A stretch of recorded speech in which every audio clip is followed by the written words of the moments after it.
Top 25 Python Interview Questions and Answers. Python is one of the most in-demand programming languages today. Simple to learn, yet powerful enough to run everything from AI models to websites and automation tools. If you're preparing for a Python interview, this video will give you the ultimate edge. We've compiled the top 25 most asked Python interview questions and answers that hiring managers love to ask. So grab your notes, and let's dive right in. 1. What are Python's key features?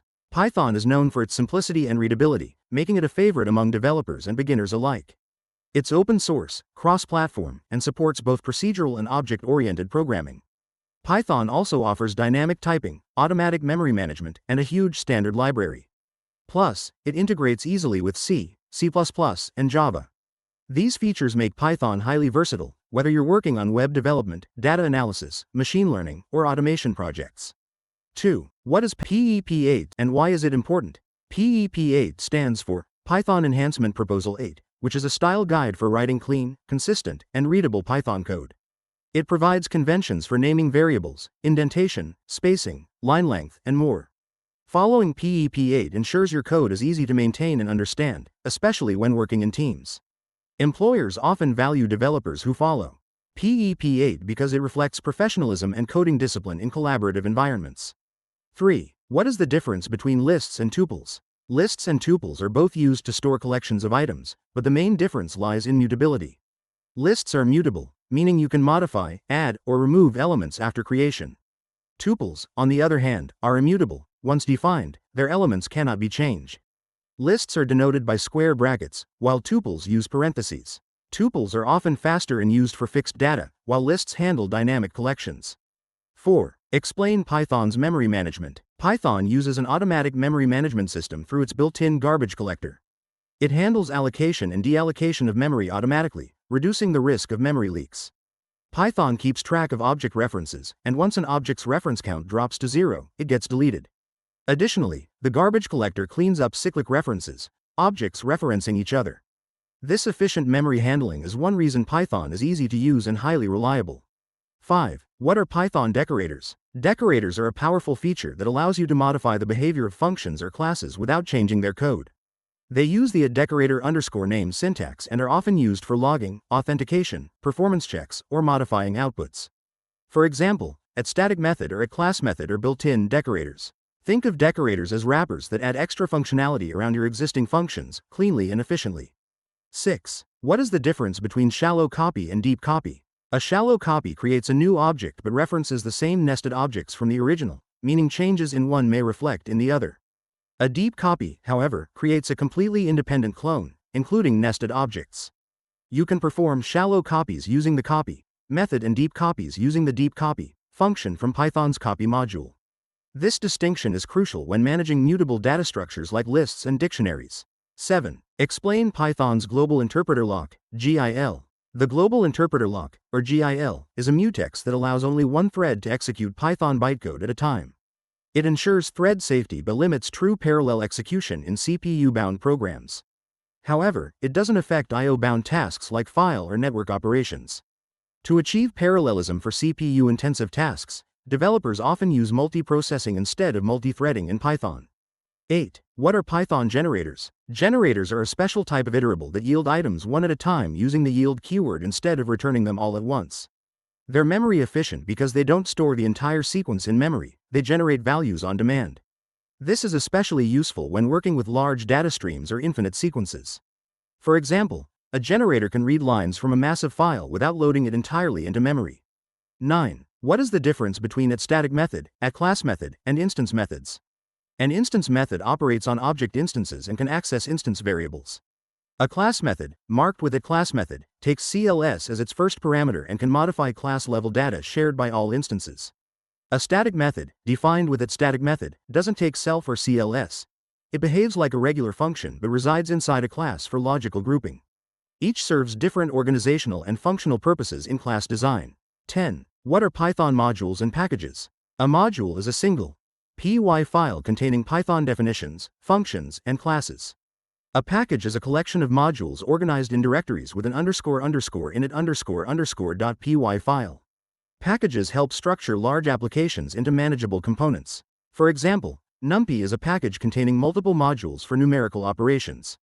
This modular structure makes Python projects more maintainable and reusable. 11. How is exception handling done in Python? Python uses try, except, else, and finally blocks to handle exceptions. The code that might raise an error goes inside try, and the error handling logic is written in except. The else block executes if no exceptions occur, and finally executes regardless of the outcome, perfect for cleanup actions like closing files. This structured error handling prevents crashes and makes programs more robust. 12. What are Lambda functions in Python? Lambda functions are small, anonymous functions created using the Lambda keyword. They're ideal for short, throwaway operations that can be written in a single line. For example, add equals lambda x, y, x plus y. They're commonly used with functions like map, filter, or reduce, for concise transformations. While they improve readability for short expressions, they're not suitable for complex logic compared to regular def functions. 13. What is the difference between deep and shallow equality? Shallow equality checks whether two objects have the same value, while deep equality checks if they reference the same object in memory.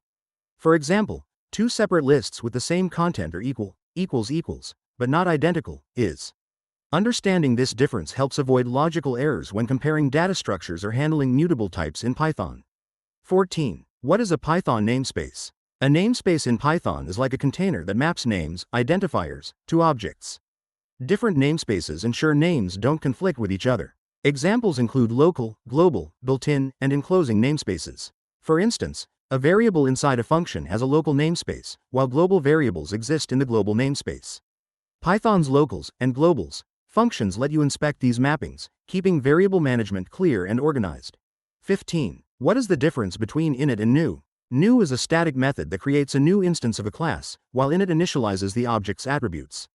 In simple terms, new allocates memory, and init customizes the instance after creation. You'll rarely need to override new unless working with immutable objects like tuples or customizing object creation behavior in advanced scenarios. 16. How is memory managed in Python? Python uses automatic garbage collection and reference counting. Each object tracks how many references point to it. When that count drops to 0, the garbage collector reclaims memory. Python also manages cyclic references using the GC module. This process helps maintain efficiency and prevents memory leaks, making memory management simpler than in low-level languages. 17. What are Python's data types? Python supports several built-in data types. Numeric types: int, float, complex. Sequence types: list, tuple, range. Text type: str. Mapping type: dict. Set types: set, frozen set. Boolean type: bool. Binary types: bytes, byte array, memory view. These types make Python flexible for data manipulation, mathematical operations, and object representation. 18. What is list comprehension? List comprehension is a concise way to create lists using a single line of code. It follows the format, expression for item in iterable if condition. For example, x*2 for x in range 5, if x%2 equals 0, returns 0, 4, 16. It's faster and cleaner than traditional loops, making code more readable and Pythonic. 19. What are Python iterators? An iterator is an object that returns one item at a time when you call next on it. Once an iterator is exhausted, it raises a stop iteration exception. 20. What are Python's built-in data structures? Python includes 4 main built-in data structures: lists, tuples, sets, and dictionaries. Lists store ordered, mutable data. Tuples are ordered but immutable. Sets are unordered collections of unique items, and dictionaries hold key value pairs.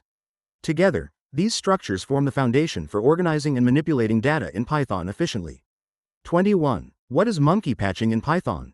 Monkey patching means dynamically modifying or extending code at runtime. For example, you can replace a method of a class during execution. While this can be powerful for testing or temporary fixes, it's risky in production, as it can lead to unpredictable behavior. It's best used carefully and sparingly. 22. What is the difference between remove, del, and pop in lists? Remove deletes a specific value, del removes an item by index or the entire list, and pop removes and returns an element by index, defaulting to the last item. Use remove for content deletion, del for positional deletion, and pop when you need the removed value. 23. What is recursion in Python? Recursion is when a function calls itself to solve smaller parts of a problem until a base condition is met. It's ideal for tasks like calculating factorials, traversing trees, or solving mathematical sequences. While recursion makes code elegant, you should set a base case to prevent infinite loops and stack overflows. 24. What is the use of with statement in Python? The with statement simplifies resource management. It ensures resources like files are properly closed after use, even if errors occur. For example, with open data.txt r as file, content equals file, read. This eliminates the need for manual cleanup using close, promoting cleaner and safer code practices. 25. What are Python's popular frameworks? Python offers many frameworks tailored to specific fields. For web development, there's Django and Flask. For data analysis, Pandas and NumPy. For AI, TensorFlow and PyTorch. And for automation, Selenium and Scrapy.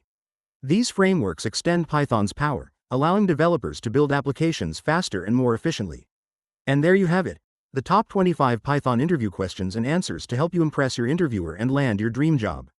Remember, practice is key. Try coding out examples for each concept to reinforce your understanding. If you found this video helpful, give it a thumbs up, subscribe for more interview prep guides, and let me know in the comments which topic you'd like next. Until then, happy coding and best of luck.